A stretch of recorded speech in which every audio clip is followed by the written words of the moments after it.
Hello and welcome to this abomination of a minion build. This is the result of a decision I made to just find out what does it take to make the Iron Mass good. This sword, this poor underpowered thing, people have been wanting to find a way to make it good. There's a Gazi build, but I just haven't seen anybody actually do anything very well with it yet. And I wanted to see. I remembered that there's a trick with Void Forge, an animate weapon of self-reflection. I did it with Rakiata's Dance, remember, on a different build. Void Forge, different weapon. There's what I've heard is an unintended interaction that if you have flat added damage to your minions gain 20 to 40 added physical damage, for example, or whatever, and they're using a weapon, or they are a weapon like animate weapon, then that added damage isn't supposed to go to the weapon. It's instead supposed to just go to the minion. Anyway, I figured, well, if it works that way with Animate Weapon, then it should work that way with Iron Mass. It's not as good as Void Forge, that gets 700% of its damage gained, but this gets triple damage. So I think that's enough to work with here. Iron Mass has always had this problem that it's really hard to get it to be more damage than just a traditional minion damage, just a traditional minion setup with summon skeletons. It replaces their main weapon, and they have this weapon, and this weapon caps out. So another one of the reason this sucks usually is that that as you add skeleton gem levels beyond level 20, they still have this weapon. They're not dealing any more damage. So, number one, if you're doing Iron Mass, you don't actually need to care about the gem level of your Summon Skeleton's gem up to a certain point. I'll get to that. Secondly, that's one of the main ways that Summon Skeletons actually scales its damage best anyway. So, you got to figure out the other path, and basically it's going to be just try to add as much flat damage as possible so that you get 3 times the value and see if it eventually pulls ahead, which until this league, I don't know if there was any practical way to do that, but now we get this nifty little thing, the Adorned.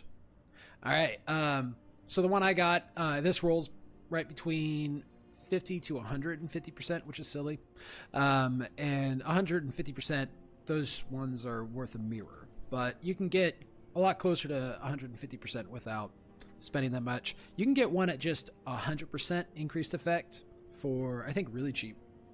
Let me check that real quick. Oh, that's going to be a pain.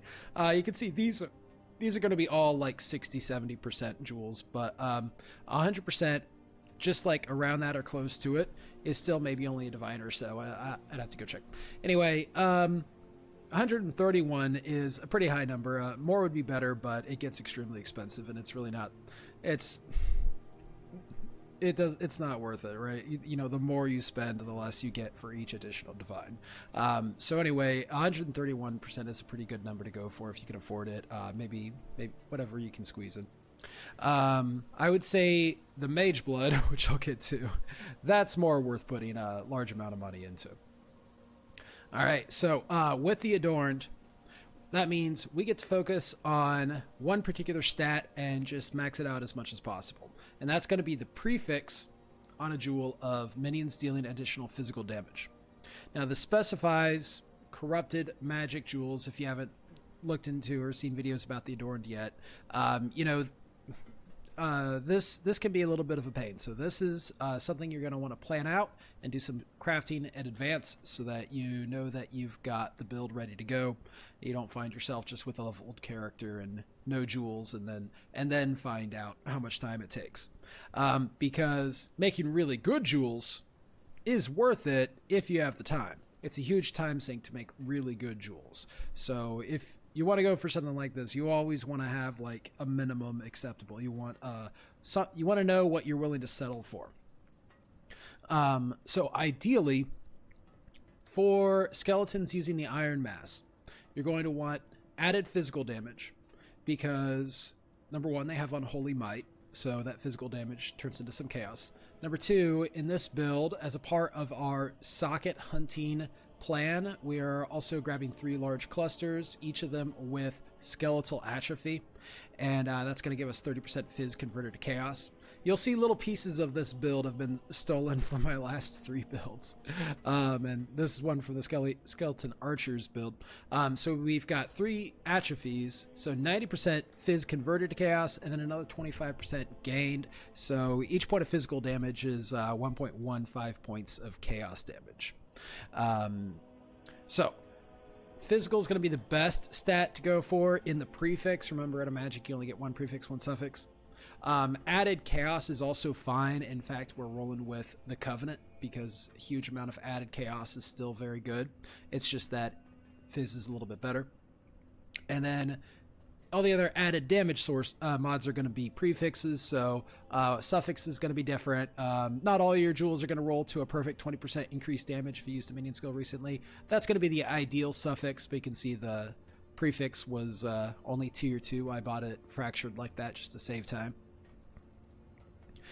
This is going to be an alteration craft, and there's room for 8 of these. Other decent suffixes are going to be minions have increased attack speed that rolls up to 6%. Or, I think I've got, one right here. This one got tier 1 fizz. This one's really easy to find. So this is a little bit worse than both minion attack speed and the increased minion damage, but it's still decent because with the Adorned being at least 100%, it's going to turn into -4 to all resistances, and that's still pretty decent. What's important is our ascendancy is the only reason we can actually take advantage of this suffix.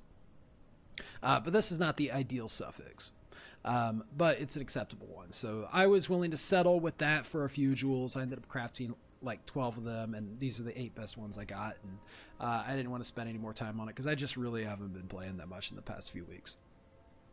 So that's an example of a good settled jewel. Like, this doesn't even have an implicit. I don't know if I have one that really is close to ideal. I think that one's close. That one's just T2.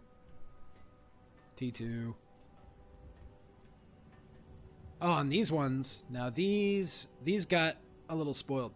So with this build, you are going to be running a precision, but you're still going to need a couple of your jewels to have tier 1 accuracy. And with the Adorned, that turns into over 500 accuracy for the minions. So you get the accuracy cap pretty quick. And you can always check in POB. I've actually just already got pulled up here. Skeletons, select the right minion, and you can see minion stats, and you can see your accuracy here. If you drop one of these, you can see that accuracy drops. So it's just important to have a couple of them that are going to have enough accuracy to cap you out, because there just isn't enough room elsewhere to finish that up. And you know what? Accuracy is really important, so you're not really losing anything by picking one of these jewels instead, 2 of these jewels instead. And maybe you'll get better prefix implicits than I did if you go for the same thing. I don't know. You know what? I'll go ahead and just talk about whether or not you should go for the same thing. I'll do a comparison here. So this is the 3rd build, and it's going to be my last build for Affliction. And what I did was I bought a Mage Blood with a big pile of Divines that I farmed up, and I figured I was just going to put the Mage Blood in my collection in Standard. You know, I never used a Mage Blood before, and I didn't really have a character I was thinking about, and I just kind of had it sitting there. And then one day I started thinking, you know what sucks is the Iron Mass, but I always kind of wanted it to not suck. Let's see what I can do with it, and realized it was when I realized the Adorned could combo with it, and then that don't even need Darkness Enthroned necessarily. And there's room in this build for a Mage Blood, and I decided to throw it together, and ended up enjoying the result. But it's a high budget build. Mage Blood is cheaper than ever this league, but you're still looking at spending well over 100 Divines on it. I mean, realistically, more people than ever can get a Mage Blood this league, so even this late in the league. So I'd say go for it if you kind of want to give it a try. And again, this was the first character I've ever put a Mage Blood on, and yeah, this is a really strong defensive item. I'll go into that in more detail here. So Iron Mass only gets the triple damage for your skeletons if you've hit with this weapon recently. Fortunately, Spectral Throw will satisfy that condition, and you can put greater multiple projectiles GMP. And so all you want to do is just make sure that you slap something every 4 seconds. And not before. So that's one thing you need to be doing every 4 seconds while you're wanting to deal good damage. Another problem is going to be that this only affects melee skeletons. Melee skeletons have a couple of problems of their own. There's a reason why they're not popular or meta or anything. And they body block. That's because they body block themselves. If you look in POB, you can see decent looking DPS numbers if you go crank up the maximum number of skeletons to 13 or 12 and really max it out. It looks like it's going to be really good, but then as soon as you play them, you realize not all 13 of those skeletons are dealing as much all their damage all the time, and once they're past that 4 seconds of immunity from the Blessed Rebirth notable on a cluster, if you get it, they die super fast too, because they're in the face of everything and they're doing the tanking most of the time. So, you know, it's kind of like, what do you do? How do you make skeletons decent? Well, another thing you can do with the Iron Mass is crank up the crit a little bit, right? Not a whole bunch, and you could make this a little bit better. Actually, it's kind of embarrassing that I haven't cranked that quality up to 30% yet, but it's been all right so far. Did a bunch of Ubers and Wisp maps, but you could get a little bit better than this.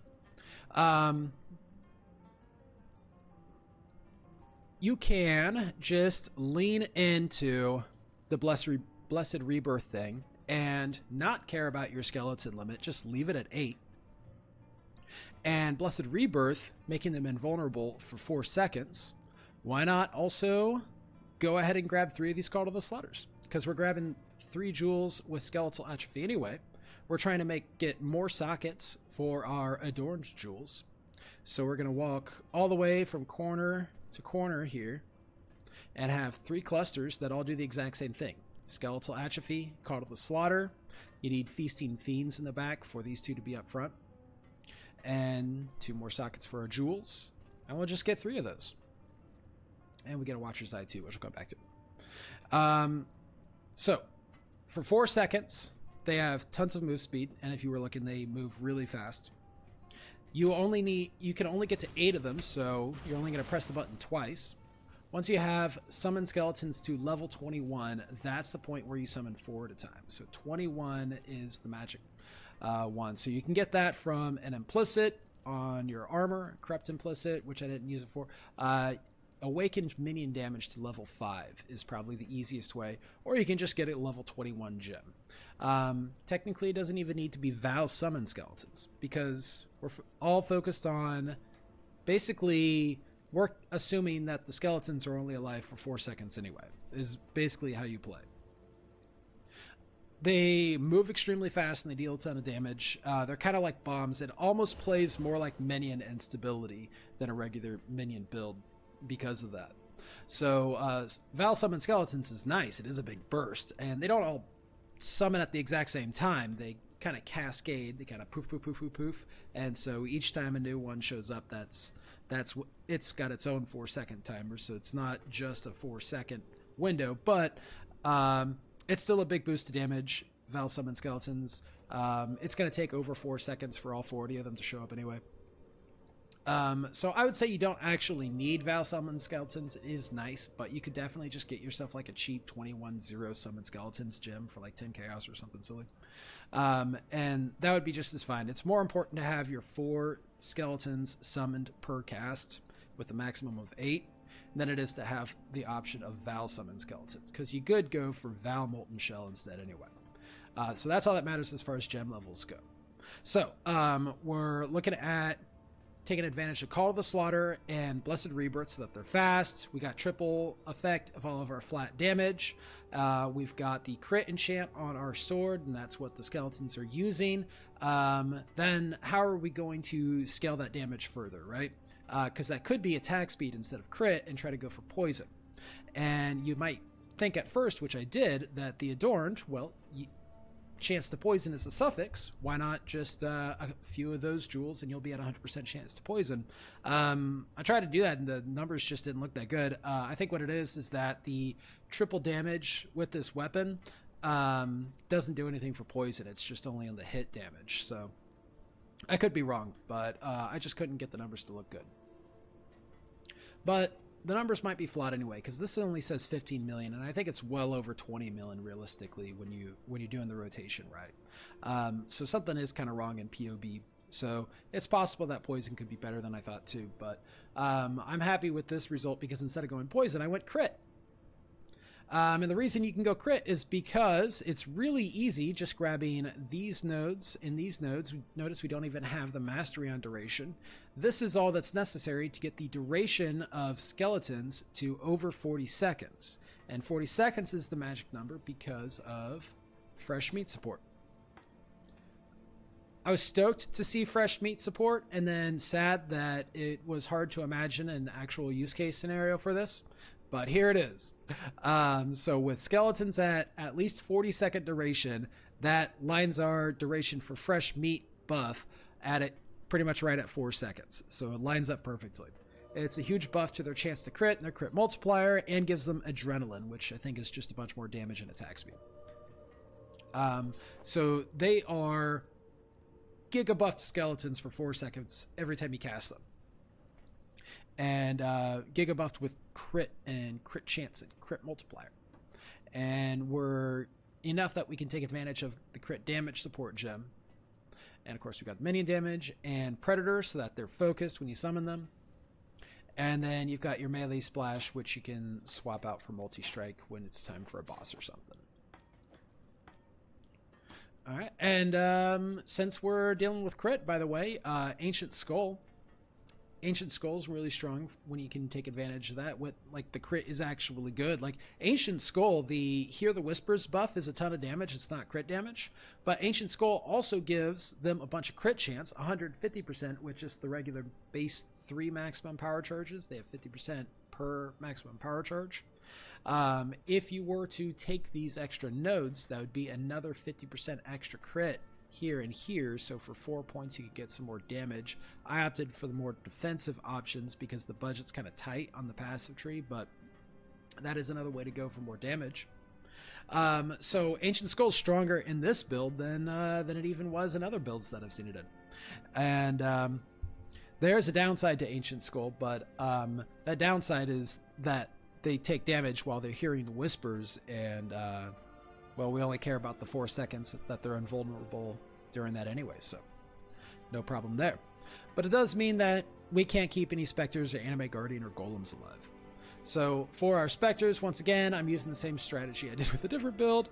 Raise specter using the dark marionettes, if you can recognize them, these little spooky boys. They just respawn forever. They never go away. And we just got them linked to Feeding Frenzy support, and that's all they do. They just give the buff for Feeding Frenzy, and maybe they tank things a little bit for you. So the result is going to be that you're just summoning your skeletons, and for 4 seconds they're extremely potent, and then they're gone, and you have to keep the rotation going. So it's more work than most other minion builds. I'd have to go over the Mage Blood, Aegis Aurora, armor, all that, and the auras and everything. But defensively, it's actually quite strong at this point. It's not quite as Tanky Spiders was. And the damage is less than both Tanky Spiders and Animate Weapon of Self-Reflection. And the budget is like...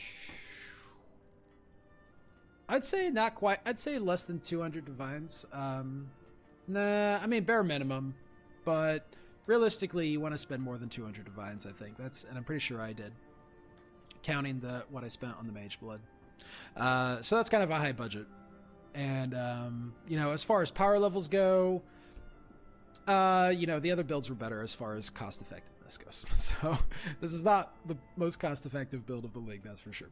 However, it's fun, and I'm just happy that Iron Mass was able to take down Ubers and efficiently farm Wisped maps to level 98.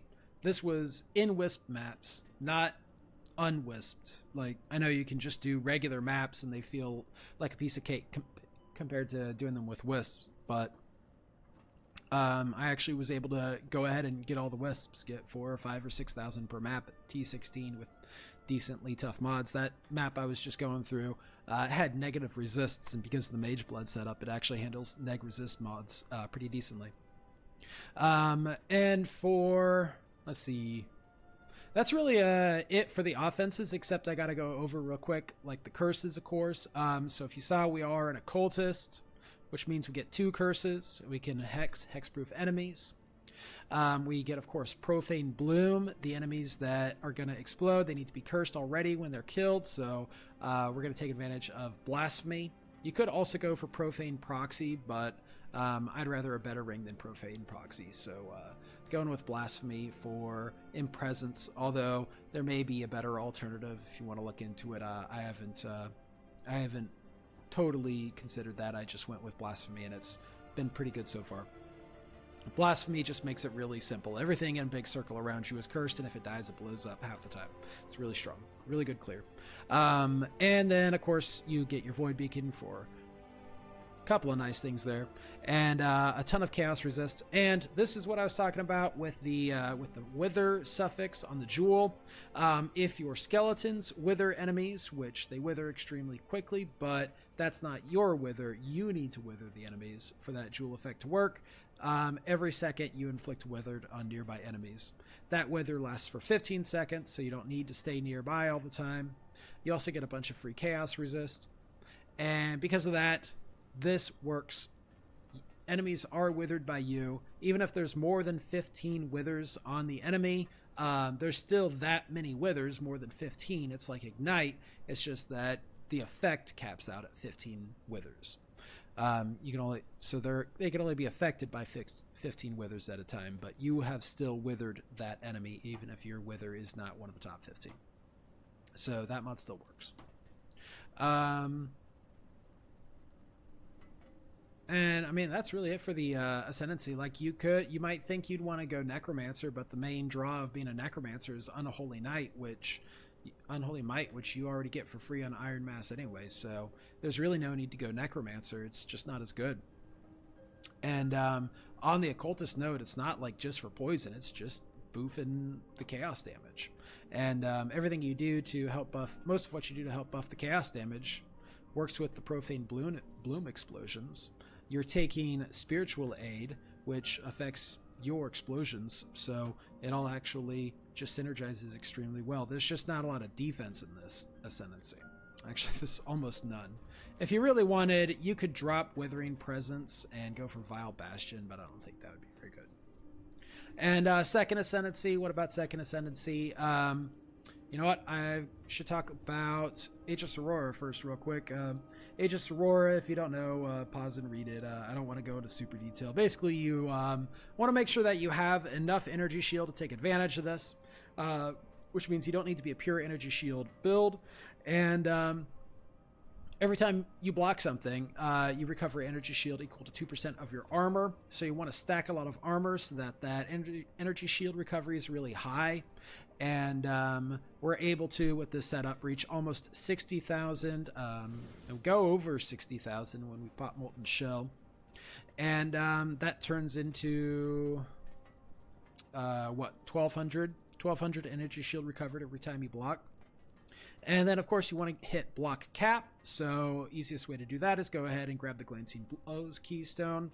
You do still take 2/3 of the damage from hits that you block instead of blocking all of it, but that's not that big of a deal. It's better to have the block capped and get that recovery than it is to have half of that at 100% block.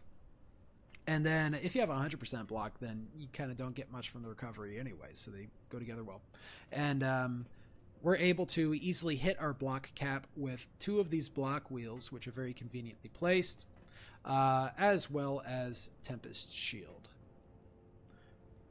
And we get to increase the chance to block attack damage a little bit too with that mastery here. And then cool thing about this is that when you block, that 35% that is prevented does count towards the armor for Divine Shield, so we've got a lot of reactive, passive Divine Shield, energy shield recovery anyway. And of course, we do get to pass a lot of energy shield wheels here. This is the easiest one to grab and get that mastery for some of our chaos to be absorbed by energy shield, which helps a lot. This is the reason that this is not ever like an immortal build quote. This is not one of those builds that you can just walk away from the computer and come back and your Tempest Shield has killed all the enemies. It's not one of those, because as you take chaos damage, it does go to your life, and eventually you might have 100% energy shield, but you might take enough chaos damage over a long enough period of time and die. But you've got your health flask. In real scenarios, you're actually really safe most of the time. And so the result, to help get to that number of armor, using the Mage Blood, we do have to put tier 1 increased armor during effect on 3 of our flasks, including a granite flask. And if you don't know how to roll flasks for Mage Blood, it's not that much trouble. It's actually pretty easy. And these flasks are just make an incredible boost for your character. Like, Mage Blood really is no joke. It's silly how good it is. And you only need 1 of these to have bleeding and corrupted blood and immunity. You could go for ignite immunity on one of these. Tempest Shield gives you shock immunity. You can get, of course, your freeze immunity from Soul of the Brine King, and then 50% reduced effective chill. You can get just another 40% reduced chill on your boots, and then you will have so much chill reduction that you hardly notice when you get chilled anyway, even though you're not really immune to it. Ignite's the only thing you have left. I think it's better to put the ignite removal on the life flask and keep Soul of Rathlotha going. That's my old faithful. However, you could replace one of these increased armor suffixes with ignite immunity if you really wanted, but I don't think that's better. Plus, with Rathlotha, this is we only get 1 life flask because 4 of these are locked in. So it's more important than ever, actually, to make sure that you always have charges on that life flask. And so that, plus making sure we get decent armor on our boots and our gloves. Of course, being a pure armor base, that means we don't get access to spell suppression, so that's a trade-off there. But you can't really use Aegis Aurora without making sure you get as much base flat armor as possible, and then scale what you get. We also get some more flat armor from the Watcher's Eye, plus 900 armor while affected by determination. And that lets me come back to the charms. On all 3 of the charms, I've got the suffix +6 to armor and evasion per 1% chance to block attack damage. That's part of the reason we've got our chance to block raised a little bit to 77% with this mastery. I just want to get as much as possible. So 6 times 77 times 3 out of these charms. And this is not an expensive mod. People don't use this one very much. It caps out at 6% at T1. I was able to buy the charms I wanted all fairly cheaply. And then for the prefix, you just need one with some mana reservation efficiency, one of them that makes banner skills free, and one of them with your onslaught. And that's really all you need for the charms. That gets everything you need. After affliction, I don't know if this build is going to be as decent, because the onslaught really helps, but maybe if you can squeeze in haste, it would be all right. Currently, we can't squeeze in haste. We have Tempest Shield, Determination, and Summon Skitterbots. And if you look closely in the POB, you'll see there's a level 3 Enlighten, which is what I was doing until today. I bought a level 4 Enlighten just for the shits and giggles, basically. I was already at accuracy cap. Only reason I bought the level 4 Enlighten was to level up the precision a little bit more for just a little bit more crit. It's really a very small difference. You know what, even if I do that right now, let's see, if we screw it, trust me, it doesn't matter. I'm not going to waste the time on it. I want to be done soon. Another aura quote we're running, like I mentioned, Blasphemy with Despair, so we're running the Impresence to make sure that that's free. And let's see, Clarity. This Clarity I have at level 4, but realistically it doesn't need to be leveled at all. It can be level 1. You just want non-channeling skills to have -10 to mana cost, or, you know, it rolls up to 10. It can be lower on your Watcher's Eye. That just helps with mana issues, because the other problem with summon skeletons, besides that they body block each other, and besides that they're super squishy after 4 seconds, they also cost a lot of mana. So to come to the rings, you'll see I've got neg cost on both of my rings. And I did make sure that they had an open suffix so I could put on the minimum endurance charges. And I made sure that they had an open prefix and hit them with Redeem Orb, hoping to get minion damage. But no such luck. You could get 2 unset rings and squeeze in another gem, like maybe Whirling Blades or a second movement skill, or maybe like squeeze in a faster casting or something, you know, if you want. But there is room for it, but I don't think it is necessary. We're kind of overcapped on our resists even further than you need to be, so it wouldn't be bad. But the rings that I wanted were kind of slim pickings, so it's fine as it is. Not perfectly optimized, but at this point, I had a lot of fun with it. I brought it all the way up to level 98, doing pretty decently dangerous maps, and I would say that with Ubers, it was pretty bad at Maven. Yeah, Tanky Spiders handled Maven a lot better, and that's just because this build has a rotation that it needs to keep pushing the buttons, and there's just so much hectic crap going on in Uber Maven. It was pretty good at Uber Cyrus, Uber Shaper, Uber Duper Elder. I didn't do Simulacrum, but I can tell Simulacrum would be fine. I just don't like doing Simulacrum.